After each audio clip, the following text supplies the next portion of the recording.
tema da live é sobre preceptoras no Brasil. Olá, professora, minha querida mestra. Olá, Paulo. Boa tarde, tudo bem?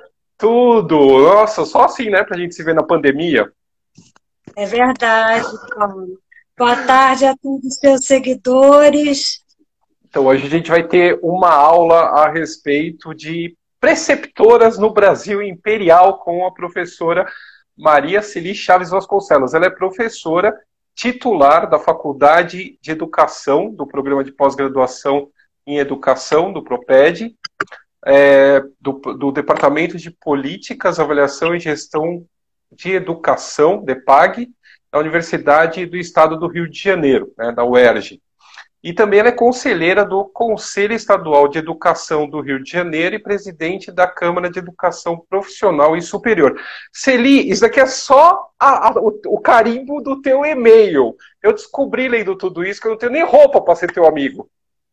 Ah, deixa disso.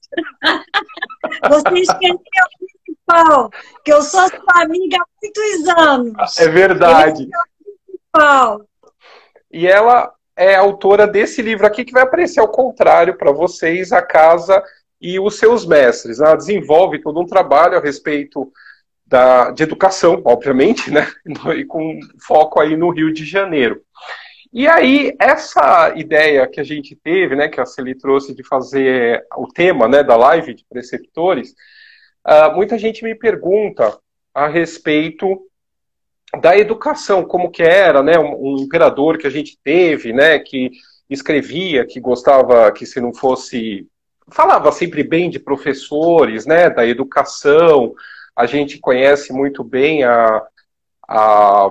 o carinho que ele tinha pelo Colégio Pedro II, né, por toda essa questão da educação.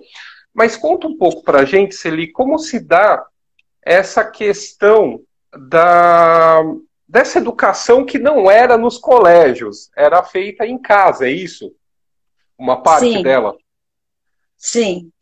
O que acontece? No século XIX, né, especialmente na segunda metade do século XIX, a educação ela era majoritariamente feita na casa por meio de preceptores e de professores particulares. Qual que era a diferença entre esses mestres? Os preceptores eram aqueles que residiam na casa dos alunos, tinham esse emprego que era já um emprego contratado para que eles morassem e acompanhassem o cotidiano nas casas que normalmente eram nas fazendas de café, as casas que ficavam mais distantes da corte. E os professores particulares eram aqueles que davam lição por casas, normalmente já na corte e nas áreas mais urbanas. Essa educação na casa, como eu chamo, que também é chamada de educação doméstica, ela era majoritária no século XIX, na segunda metade. Por que isso, Paulo? Porque nós sabemos que o número de escolas, embora o imperador fosse muito preocupado com as questões de educação, o número de escolas era muito pequeno.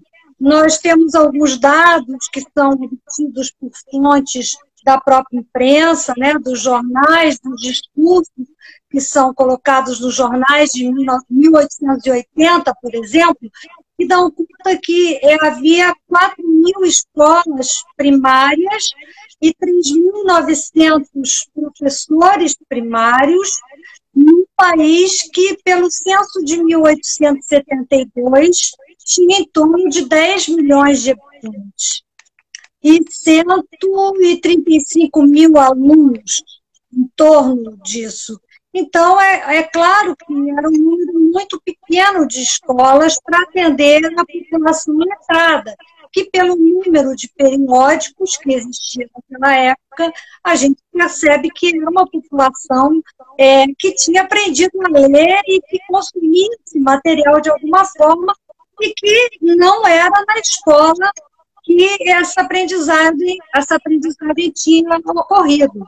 E, normalmente, especialmente se tratando de mulheres, era uma aprendizagem ocorrida na casa, através desses preceptores e desses professores particulares. Embora O imperador, como você coloca, a partir dos anos de 1870, ele vai ter uma preocupação maior com a construção de escolas. E vai, inclusive, construir as escolas chamadas escolas palácio, na corte, não é? No Rio de Janeiro, ainda existentes, e que são, assim, monumentos a esse período em que o imperador faz esse investimento na construção de escolas, mas que, obviamente, não resolvem o problema em algo que se evidencia pelo país inteiro, mas que na corte é muito emblemático, essa contratação de preceptoras, não só na província do Rio de Janeiro, mas também, a gente constata aqui nas fontes, na província de São Paulo era muito utilizado. E hoje outros pesquisadores já localizam essa mesma modalidade de educação na casa e em outras províncias brasileiras também. Entendi. Celi, você está com fone de ouvido ou não? Não. Você tem aí perto ou não? Tenho. Você pode colocar para a gente? Porque tá ruim. Tá dando eco. Eu acho que talvez melhore. Gente, assim, aqui é a vida, entendeu? É a vida como ela é. Não tem... Sim. E aí a gente tem, então, um monte... A gente tem um monte de mulher vindo para o Brasil, então, para ensinar. Sim, elas vinham com essa ideia de ensinar, mas também para exercer um trabalho que nos seus países de origem elas não tinham tanta possibilidade de atuar, porque na Europa, mesmo nos países mais desenvolvidos, as profissões possíveis às mulheres eram muito reduzidas. Levanta um pouquinho mais, o teu rosto está desaparecido agora. Tá, só vou procurar para pôr o fundo. Tá Enquanto bom. isso, você fala um pouquinho sobre as mulheres. Então, a minha primeiro contato com essas mulheres maravilhosas que vieram para aqui para ensinar foi com uma alemã, que a princípio eu achei ela insuportável, a Ina von Binzer. Ela veio e acabou sendo a preceptora da família Prado, em São Paulo. Ela escreve um livro, tem um livro chamado Os Meus Romanos, né, que são as cartas, né, e uma parte do que ela relata dessa educação no século XIX, entre a fazenda e a casa, né? Sim. E aí tem todo esse estranhamento, que não é um estranhamento tão diferente quanto o estranhamento da Maria Graham. Sim. Tá me ouvindo melhor agora? Tá melhor. Agora só ajeita um pouco a câmera para a gente ver melhor teu rosto, porque tá muito para baixo. A gente tá vendo a gente tá vendo do teu... Sobe mais. Aí, melhorou. Tá melhor? Tá. Tá melhor assim? Tá. Tá bom? Tá. E aí, então, a gente fala. E aí essas mulheres acabaram, então, vindo educar. Então, aí com esse déficit educacional, então criou-se um campo para que um mercado de trabalho muito interessante, porque era um mercado de trabalho que pagava muito bem a essas mulheres. A gente tem depoimentos de viajantes que colocam que jamais elas iriam conseguir ganhar nos países da Europa os salários que elas tinham no Brasil. Uma preceptora no Brasil, ela tinha um salário médio de 180 libras. Isso é muito dinheiro, se nós fizermos a conversão. Hoje, por exemplo, seria em torno de mais ou menos mais de 250 mil reais, numa conversão aproximada que se consegue na internet, mas para a gente ter uma ideia do que isso significava na época, um professor, ele tinha um salário, esse salário convertido, 180 libras, convertidas para R$ 1.000, né, seria um conto, quase 2 contos de réis, à medida que um professor público, ele ganhava por mês algo em torno de 45 mil réis. Então, era muito menor o salário de um professor do que um preceptor. Por isso é que esse era um mercado que atraía mulheres estrangeiras, principalmente pelo salário. E aí a gente tem que pensar também num contexto em que, nas Américas, porque o Brasil era um destino sedutor? Porque também nós temos a América do Norte com a Guerra Civil, saindo da Guerra Civil. Então, o Brasil era o lugar onde elas tinham essa demanda por professoras e por, especialmente, mulheres estrangeiras que pudessem educar meninas para um bom casamento, para conseguirem serem boas mães, boas gestoras da casa, porque essa era a ideia. A ideia é que elas passassem esse modelo europeu, esse modelo da mulher, não é? Esse modelo que eles entendiam como o padrão de etiqueta, de beleza, de estética francesa, e que elas, então, trariam isso para o Brasil e passariam para as suas educandas através desse convívio na preceptoria. Então, esse mercado era um mercado muito movimentado. Os jornais têm sempre 1 ou 2 anúncios diários, mas você pode localizar até 10 anúncios diários de oferta e demanda de preceptoras. Tanto preceptoras que colocam anúncios oferecendo seus serviços, quanto fazendeiros que buscam preceptoras para ensinar as suas crianças nas fazendas localizadas nos arredores da corte. Agora, Celi, a questão, a gente está falando de, tudo bem, está dentro de educação, mas a gente está falando de mulher, século XIX, trabalhando. Uhum. Como que isso, havia algum preconceito em cima dessas mulheres que desembarcavam sozinhas no Rio de Janeiro, ou não? Como elas já vinham com essa aura de educadoras, aí elas eram aceitas? Como funcionava? Bem, Paulo, imagine como era você empreender uma viagem sozinha no século XIX para o Brasil de um porto do norte da Europa.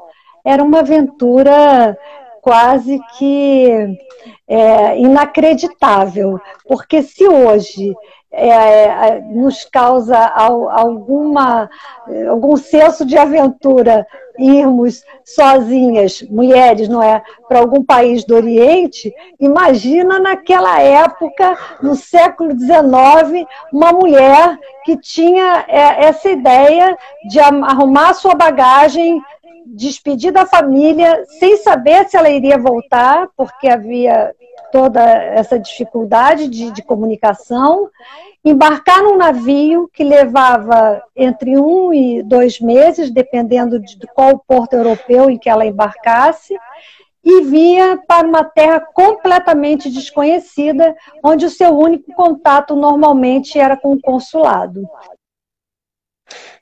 Mas então, não havia esse... Ai.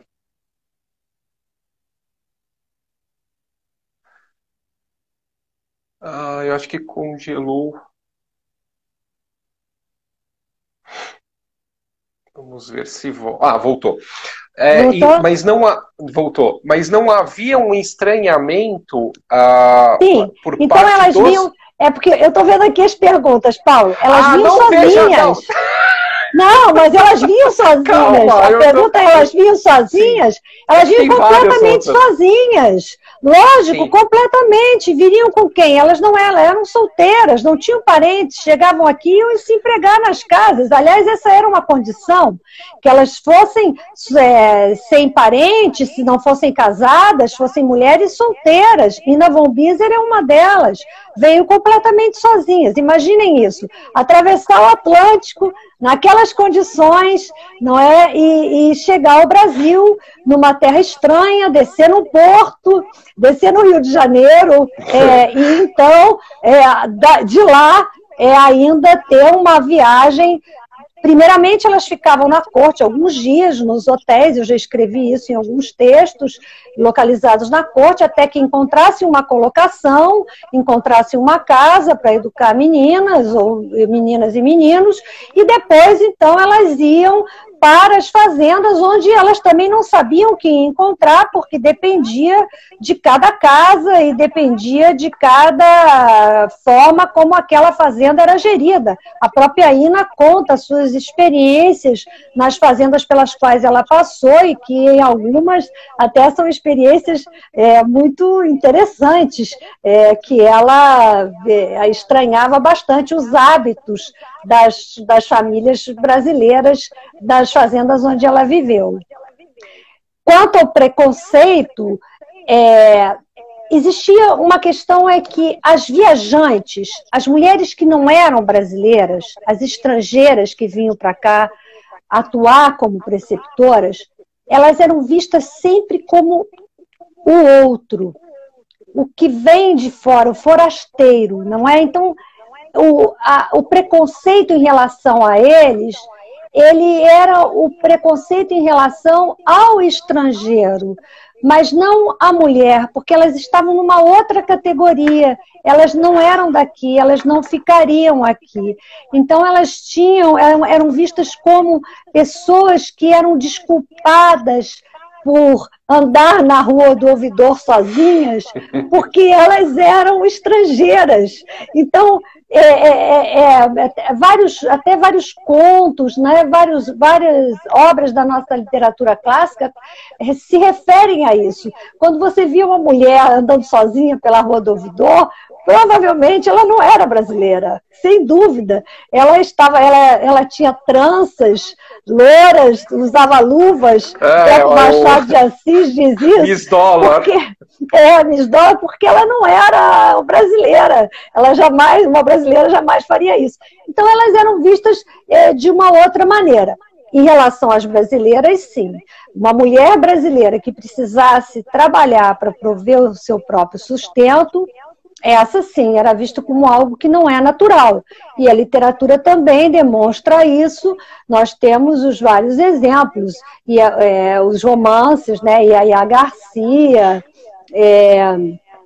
Guiomar, assim, né? Na Mão e a Luva. Mas mesmo assim estava naquela coisa de permitido, né, essa mulher solteira brasileira dar aula como se fosse uma continuidade das suas funções de maternidade. Tem alguma coisa assim, né? Era um limiar, né? Uma coisa muito tênue, porque, na verdade, o ideal, isso fica muito claro no romance A Mão e a Luva, quando a Guiomar, quando ela é feita filha da baronesa, né, quem lembra dessa história, quem for buscar, que ela diz, a baronesa me tirou do colégio, não me cabe mais estudar, porque não vou mais ser professora. Isso já não é mais para mim. Agora eu sou filha de uma baronesa. Então ali o Machado de Assis demonstra muito bem isso, né? Como é que ele separa isso. A tarefa de educar nas casas, de ser professora, era para quem não tinha sustentação parental, para quem não tinha uma outra forma de viver honestamente e que precisasse de uma profissão. Mas isso não era o natural da mulher. O natural da mulher era casar, ter filhos, gerir a sua própria casa, e mesmo a mulher das classes intermediárias, dessa burguesia nascente, né, que já vivia na corte e que já era expressiva na corte do Rio de Janeiro. E isso era uma regra, que essas mulheres casassem, tivessem suas próprias casas e não tivessem profissão alguma. O fato de ter uma profissão era visto, sim, como você me pergunta, como uma mulher que não, digamos assim, entre aspas, isso tem várias fontes, não seguiu o caminho natural do que era quase uma desviada. Que as mulheres... mais ou menos. Agora, assim, qual que era a média, né? Estão perguntando aqui, preceptor é a mesma coisa que professor, né? Só que é chique, né? Falar preceptor, ou não? Não. É diferente. Muito diferente. Por quê? As preceptoras, eu coloco isso muito claro no meu livro, são categorias.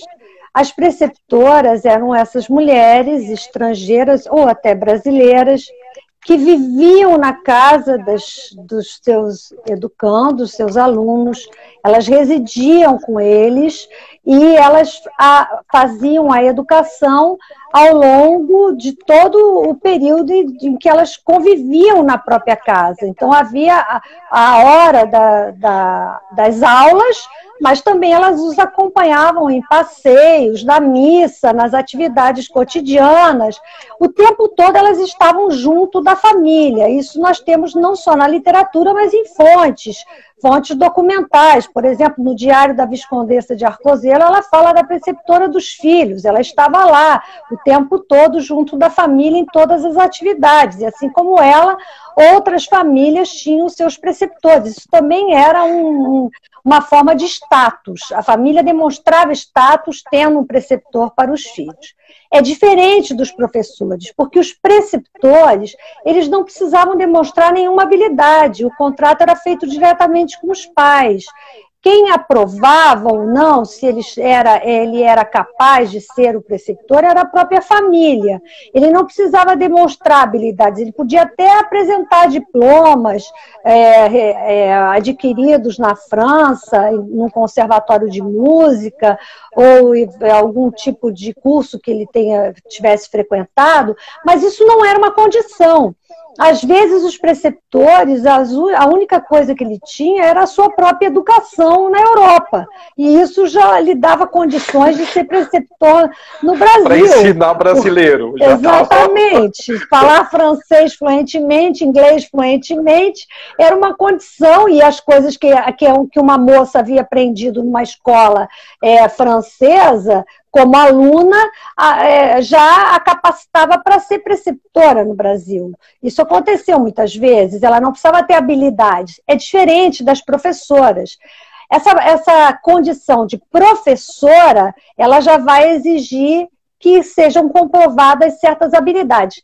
E a grande diferença dessas nomenclaturas está quando os professores públicos, quando se passa a ter os primeiros concursos para professores públicos e que os estrangeiros são proibidos de prestarem esses concursos, já para se fazer uma diferenciação entre os professores e os preceptores. Então, isso é uma coisa importante. Os professores, para ser professor público e professoras, era necessário ser cidadão brasileiro, ou cidadã brasileira. Não era possível ser estrangeiro. Então, isso já era uma diferença que fazia com que as preceptoras não pudessem se candidatar, pelo menos as estrangeiras, a esse lugar nos primeiros lugares de funcionalismo, não é? De professores nos quadros, quando as escolas começam a ter essa rede pública na corte. Agora, as perguntas aqui estão chovendo. Havia uma graduação, assim, elitista, do tipo assim, uma preceptora alemã é melhor do que uma francesa? Havia uma graduação de nacionalidades?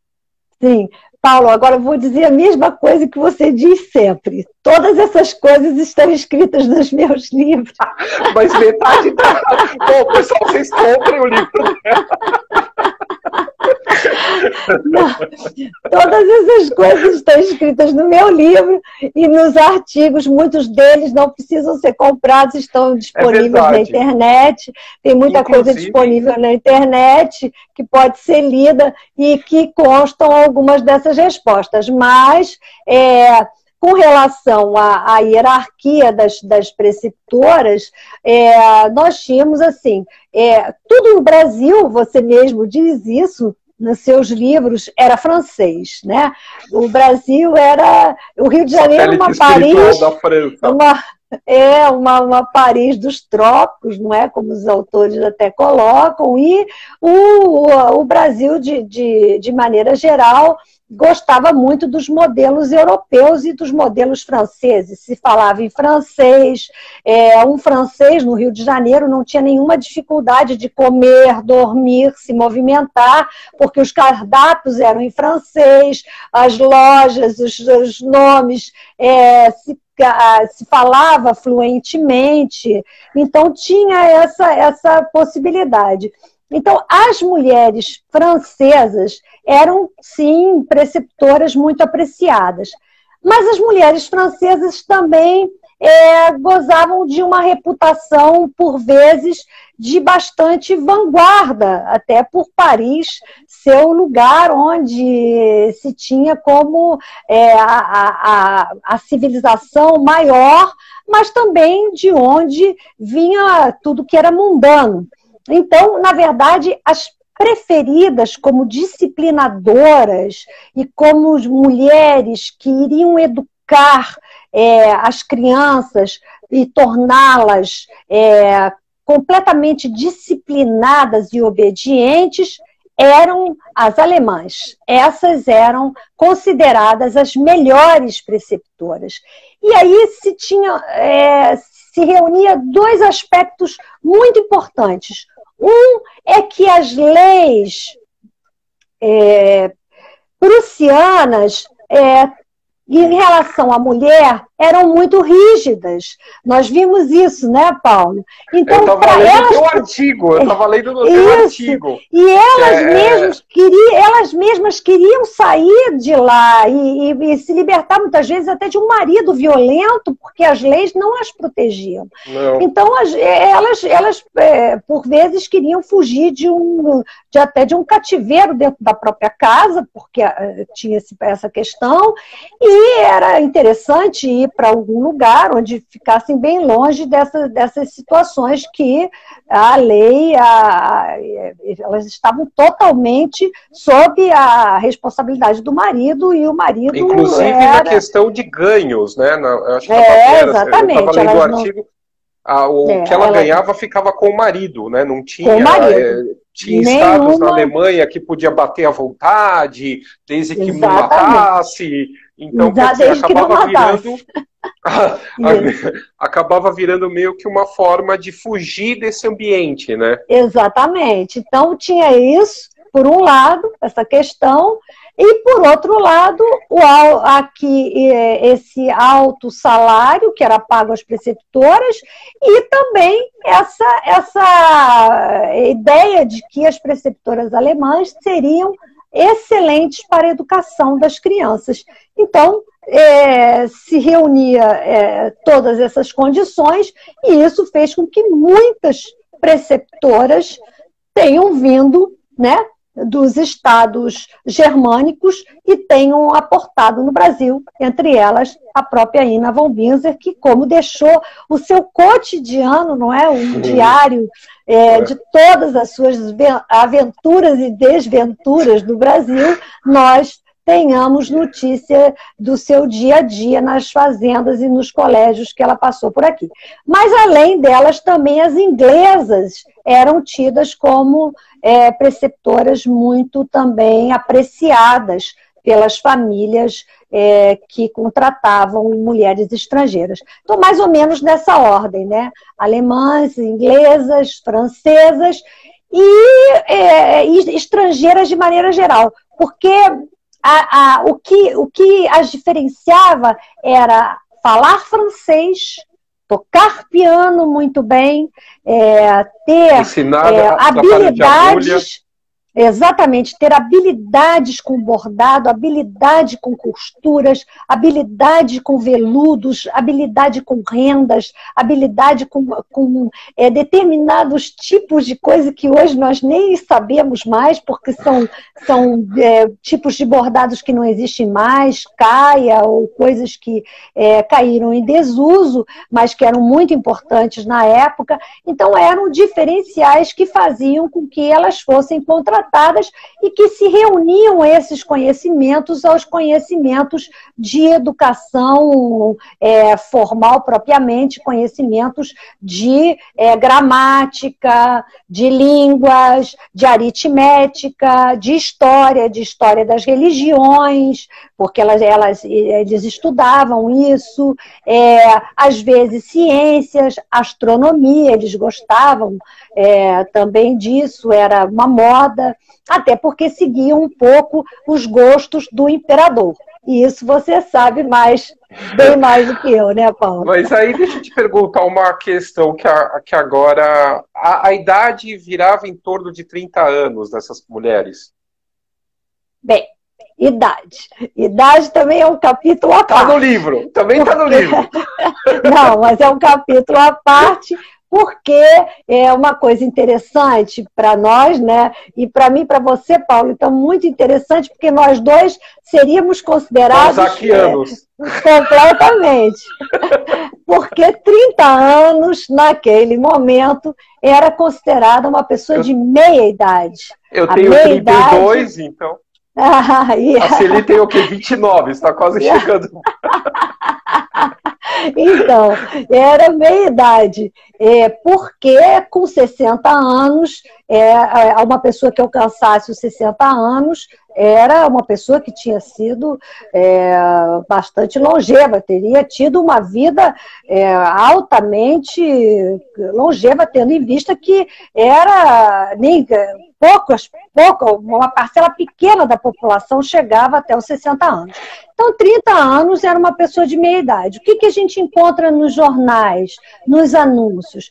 Eles sempre dão preferência, solicitam que a preceptora seja de meia idade, ou seja, que ela tenha 30 anos. E elas, quando se oferecem, elas colocam uma mulher de meia idade. E aí a gente já sabe que isso se refere aos 29, 30, 31 anos. Porque se casava entre os 16 e os 22 anos. A partir dos 20 anos, quando uma mulher não estava casada a partir dos 20 anos, ela já tinha passado do período dos pretendentes e do casamento ter sido acertado pelos pais. A gente vê isso também muito bem no Diário da Viscondessa. Quando a Viscondessa se casa, ela já é uma mulher que passou um pouco da idade de casar, e isso porque ela tem 20 e poucos anos. E ela deveria já ter casado bem antes. Talvez por isso o pai a deixa casar com um médico das fazendas, coisa que não é natural. Entendi. Agora, a gente vê aqui nos seus estudos, em cima dos anúncios dos jornais, que essas preceptoras elas também se ofereciam, elas não só olhavam as vagas que tinha, como a Ina von Binzer fala, que a vaga para as preceptoras está misturado com a venda de escravos e escravos fugidos, né? Está na mesma seção de jornal, quer dizer, é propriedade, né? A gente está querendo também alguém para ensinar os nossos filhos do mesmo jeito que quer vender ou achar a propriedade do escravo. Além disso, elas também se ofereciam, então elas podiam colocar anúncios nos jornais oferecendo os seus trabalhos de preceptoria, e aí se correspondia, mandava-se para lojas, né, na Rua do Ouvidor, ou para o consulado, etc. Entretanto, aqui eu fiquei uma curiosidade. Se contratasse uma alemã, se contratasse uma francesa ou uma inglesa, como que se dava, esperava-se que essa família, então, seria uma classe elevada. E que as pessoas, e ela ia trabalhar com pessoas que sabiam minimamente falar aquele idioma. Mais ou menos, Paulo, porque, como você sabe, a comunicação se dava em francês. O francês era a língua corrente entre essas pessoas. Então, na verdade, por vezes essas preceptoras, quando chegavam no Brasil, elas tinham pouquíssimo conhecimento de português.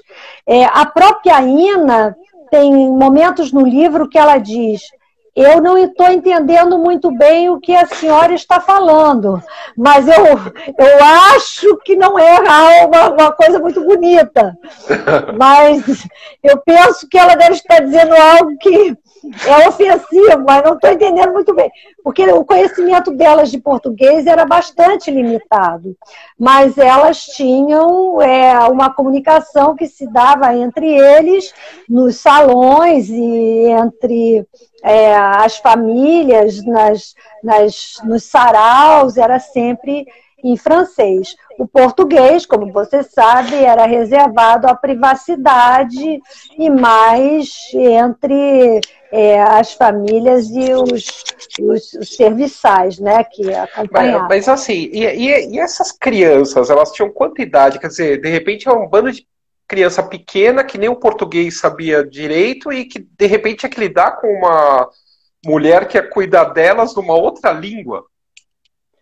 Sim, isso era uma das questões que as crianças enfrentavam e que fazia com que muitas tivessem assim um verdadeiro pavor das preceptoras, né?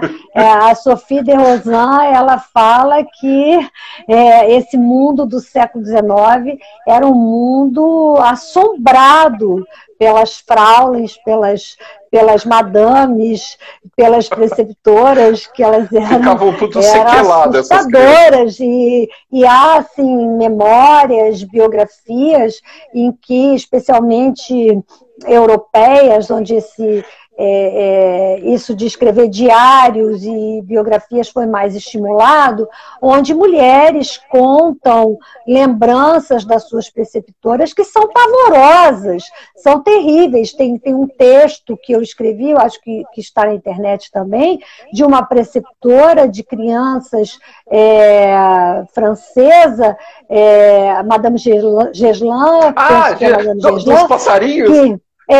Que a cada vez que as crianças erravam uma lição, ela deixava, as crianças tinham gaiolas penduradas na sala onde elas estudavam e cada criança tinha um bengali. O meu texto até se chama Morte dos Bengalis. As crianças tinham, cada uma delas tinha os seus bengalis nas gaiolas. E cada vez que elas erravam uma lição, a preceptora deixava os bengalis sem água e sem comida, e as crianças viam os bengalis morrerem por conta da sua incapacidade de responder às lições da preceptora. Então, assim, eram realmente... E elas se diziam russonianas e se diziam extremamente modernas, porque elas não usavam castigos físicos. Elas usavam castigos que, segundo elas, eram os mais modernos da época, que eram os castigos psicológicos, que substituíam os físicos. Por isso elas não usavam palmatórias, elas não usavam nada que encostasse nas crianças, mas usavam outros que, segundo elas, eram mais eficazes. Então, há, assim, muitos depoimentos nesse sentido das preceptoras que tinham essas práticas bastante assustadoras e que traumatizaram gerações, né? Agora, tem um monte, tá pulando um monte de barral. E aí, isso vai ser uma outra live sobre a Barral. Barral não é comigo, Barral quando a Cristina que tá aqui, e olha, tá farto fazer live com a Barral com ela. Mas vai sair. A questão da Barral, mas isso é legal falar com você esse ponto. Você acha que poderia ser simbólico a escolha do imperador do Brasil ao colocar uma preceptora brasileira para cuidar das suas filhas, no meio de tanta gente contratando preceptoras estrangeiras? Pode ser algo simbólico? Acho que ele não o fez por ela ser brasileira. Eu acho que ela ser brasileira foi um detalhe, porque na verdade não, e até que não era para o bem, era uma pena que ela fosse brasileira, porque na verdade ele a contratou por ela estar e ter sido uma dama da irmã na corte francesa. Ele a contratou pelas referências da corte francesa. Ele a contratou pela história que ela tinha junto à corte francesa e pela história que ela tinha junto à irmã, na inserção da irmã na sociedade francesa. Precisou dela na sociedade francesa. Então, o fato dela ser brasileira não ajudou e também não atrapalhou. Talvez tenha auxiliado à medida que ela pôde vir para o Brasil com mais facilidade, porque ela aqui tinha o engenho e já vinha, não é? Já estava e ficaria mais fácil. Já ficaria mais fácil dela se deslocar para o palácio e então ser preceptora das duas princesas. Mas a referência que a faz ser não é a referência de uma brasileira ilustre. Ser brasileira. É a referência que ela tem justamente da sua passagem pelos salões. Continua sendo eurocêntrica a questão. Sim, sem dúvida, sem dúvida. Era isso, até porque era necessário para as princesas também esse modelo que depois vai ser até muito útil, tendo em vista os casamentos que eram pretendidos para as duas, não é? Entendi. Agora, você tem alguma história muito curiosa a respeito de alguma dessas preceptoras estrangeiras que você estudou, que vieram para cá e alguma virou dona de fazenda? Alguém ficou por aqui? Você descobriu alguma coisa sobre isso ou não?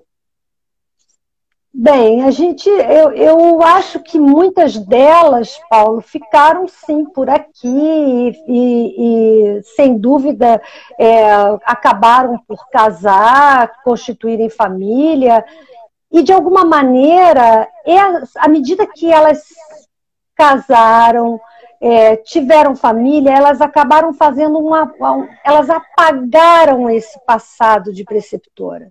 Porque talvez nós temos muitas histórias relativas a essas preceptoras, e que essas histórias vêm com elas da própria Europa. Nós não podemos afirmar que mulheres eram essas, que tipo de passado elas traziam. Muitas delas podem ter vindo fugidas de diversas perseguições, não só perseguições econômicas, de dívidas, mas religiosas e até perseguições morais, não é? Nem todas podem ter sido mulheres virtuosas. É possível que tenham vindo algumas que queriam se libertar de uma vida mais de uma história, complicada. Né? De uma vida... Começar uma história nova. Exatamente, começar de novo uma outra vida já estando mais velhas. E aqui viraram madames de respeito. Isso há fontes que falam disso. Alguns viajantes dizem isso. Vi mulheres tapadas de luxo no Brasil que escondiam suas vergonhas. Isso tem algumas falas sobre isso de viajantes. E o que acontece? Então, essas histórias, à medida que elas vêm, começam a trabalhar, algumas criam colégios e outras casam. E na von Binzer, não, ela volta para a Alemanha. Mas muitas ficaram por aqui, casaram, constituíram família. E o que elas fizeram? o que elas fizeram foi um apagamento dessa memória. Essa memória foi apagada e um silenciamento da própria prática. Eu acho que a história mais importante de se ressaltar sobre as preceptoras hoje é a história do silenciamento. Essa história da educação, ela tem muitas vezes começado na história da escola. E a história da educação não começa na história da escola, ela começa antes, ela começa na história de uma educação que era feita na casa, de uma educação doméstica. E essas mulheres, com a hegemonia da escolarização e da escola, elas vão sendo silenciadas, apagadas, mas apagadas de tal forma que mesmo o olhar dos pesquisadores, às vezes, nos jornais do século XIX, passavam por anúncios dessas mulheres no jornal e isso não era visto.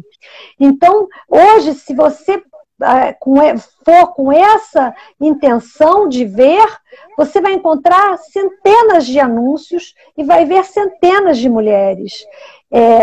Eu imagino que entre as décadas de 1870 e 1890, nós tivemos uma ordem de milhares de mulheres, não é? Talvez não muitos, mas talvez em torno de umas 3.000, até entre 3 e 5.000 mulheres que entraram no país e atuaram como preceptoras, não é, nas diferentes províncias, com relevância na província do Rio de Janeiro, de São Paulo e nas províncias que eram as províncias mais ricas e que tinham mais condições com famílias que podiam arcar com esses custos que eram altos. E essa foi uma prática e uma modalidade muito utilizada, foi uma modalidade na qual essas elites todas foram educadas, homens e mulheres, homens inicialmente, antes de ir para a escola, as mulheres às vezes nem passaram por colégios, aprenderam a ler e escrever com preceptoras, e essa história foi uma história silenciada. Então, a coisa mais interessante a se falar sobre essas mulheres é descobri-las, é tirá-las do silêncio e é trazer essa história dessas mulheres à tona para que elas sejam recolocadas no seu lugar da historiografia e que elas possam ser pesquisadas, analisadas, redescobertas, porque é possível que ainda se tenha algum vestígio a descobrir em alguma biblioteca, em algum museu, algum manuscrito, algo que tenha ficado, esses seus milhares também de seguidores, quem sabe encontram uma carta, alguma coisa, um papel, um manuscrito de alguma delas que ficou guardada, esquecida em alguma fazenda, em alguma gaveta, em algum armário. Quem sabe, né? Nossa, isso é em muito algum legal. porão. Me conta uma coisa, estão perguntando aqui como que elas pagavam as viagens. Tinha umas que eu li no... só uma observação. A Celi ela me deu uma lição de casa, ela me passou um texto que ela escreveu para essa live aqui, chama-se Preceptoras Estrangeiras para Educar Meninas nas Casas Brasileiras do século XIX. E aí, nesse texto que vocês acham na internet, existe a questão de que algumas até mandavam, elas colocavam o anúncio antes no jornal, ainda na Europa, né? E aí as famílias, contam um pouco isso. Algumas, não são muitas, porque essa viagem também era muito cara. Então, algumas, elas já vinham para cá solicitando, já com a contratação certa, e solicitando aos contratantes que enviassem as despesas da viagem, ou que pagassem a despesa da viagem. Então, elas já incluíam nesse pagamento anual também as despesas da viagem, ou o consulado adiantava, havia uma série de coisas, uma remessa que era feita para o exterior do dinheiro dessa passagem, que não era barata, era bem cara, e isso já estava dentro das despesas. Algumas não, algumas vinham por conta própria no sentido de entrar em contato com o consulado, e os consulados, eles nesse momento, eles atuavam tentando fazer essas colocações. Também era um mercado que, me parece, as fontes ainda não deixam isso claro, eu ainda estou fazendo essa pesquisa, é uma pesquisa ainda em andamento, mas me parece que os consulados faziam uma espécie de agenciamento dessas mulheres, eles tinham esse papel também. De toda maneira, os consulados eles tinham uma relação entre os contratantes e as contratadas. O consulado, eles sabiam onde elas estavam, eles aconselhavam. A própria Ina fala do cônsul alemão nas suas cartas. E do mas pastor a gente percebe... também, quer dizer, igreja isso. Também. Mas a gente percebe em outros anúncios que muitas delas colocavam que o contato para serem contratadas era o consulado. Tanto o consulado da Suécia, consulado acho que tem consulado, aparece o consulado da Bélgica, consulado da França, enfim, diversos consulados que são citados como consulados para essa contratação que era feita naquele momento, que elas deixavam as suas indicações, né, pelos jornais, ofereciam os seus serviços, e os interessados, então, as procuravam através das referências no consulado. Era mais ou menos assim. E como que, assim, acho que o nosso tempo já está acabando aqui, daqui a pouco a live vai acabar. Como que a mãe, como que ficava a figura da mãe junto com a figura dessa preceptora dentro do ambiente familiar? Ela estava subordinada à mãe, ou a mãe, tipo, cuida você? Paulo, olha, a gente tem, assim, 3 tipos de fontes para fazer essa análise. Uma é a literatura, que são os livros, né, que a gente vê Machado de Assis, que retrata muito bem isso, em que essas preceptoras se dão tão bem com as suas, digamos assim, contratantes, com as senhoras da casa, que por vezes se tornavam até amas, para sempre, ficavam damas de companhia. É o caso, por exemplo, eu acho que talvez A Mão e a Luva tem isso, a baronesa, ela tem uma dama de companhia que foi preceptora da filha. Então, na literatura isso aparece muito bem.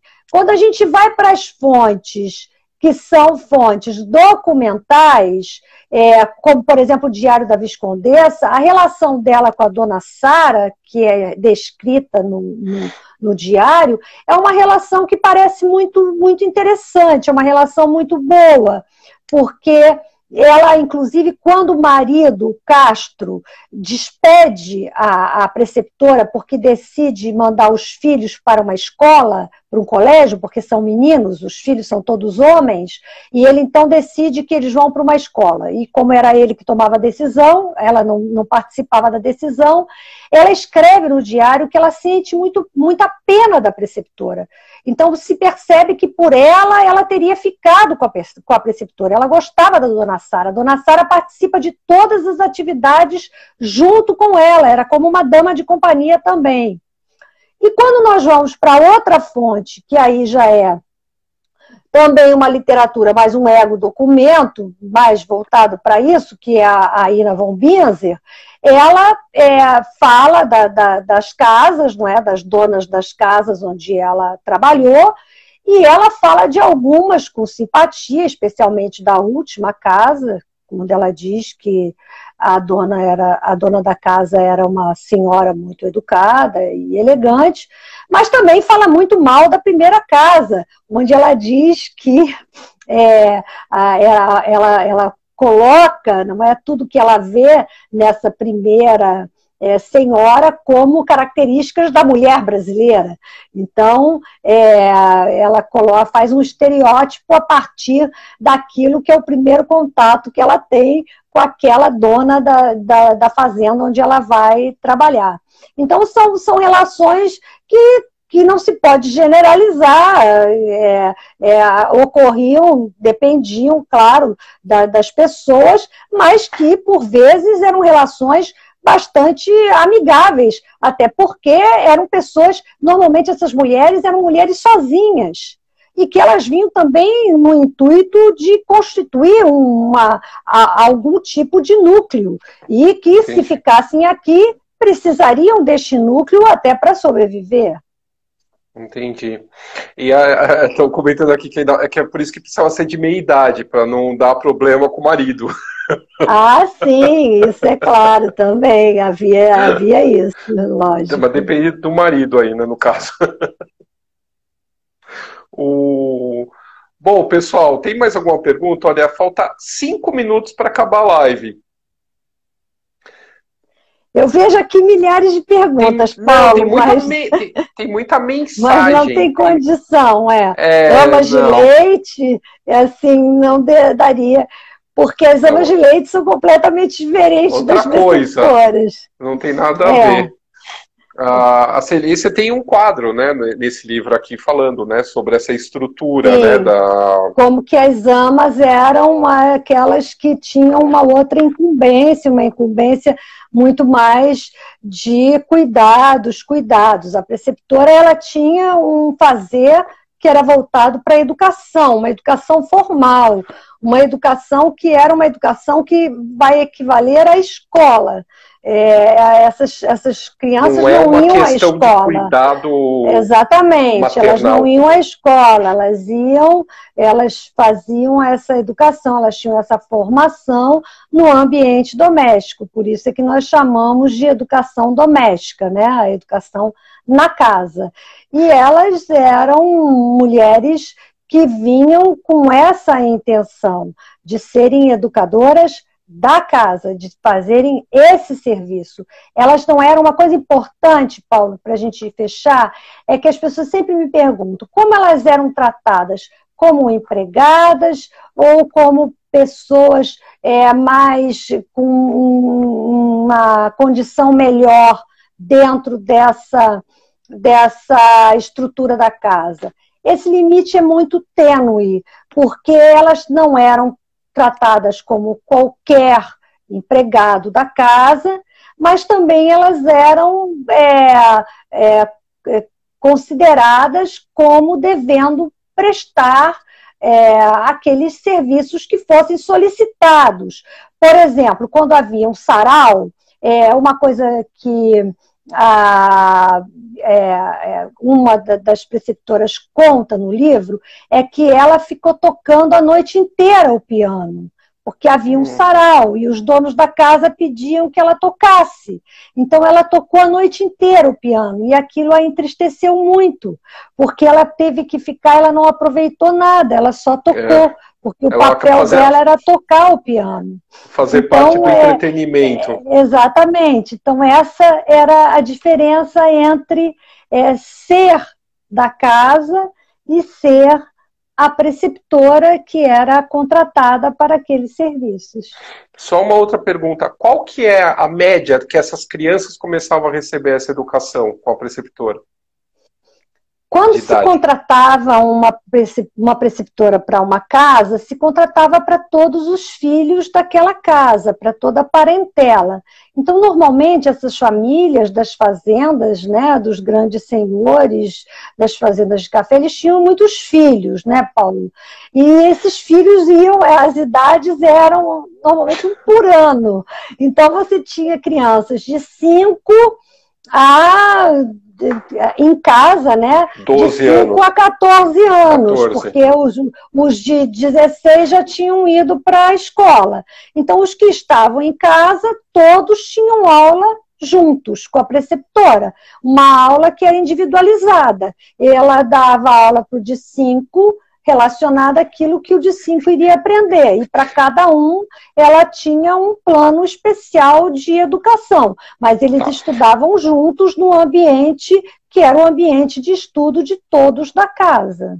Então, obrigado, Celia, que o nosso tempo vai acabar, vai encerrar a live aqui. Quero te agradecer muito por essa aula show aqui e todo mundo que nos acompanhou até agora.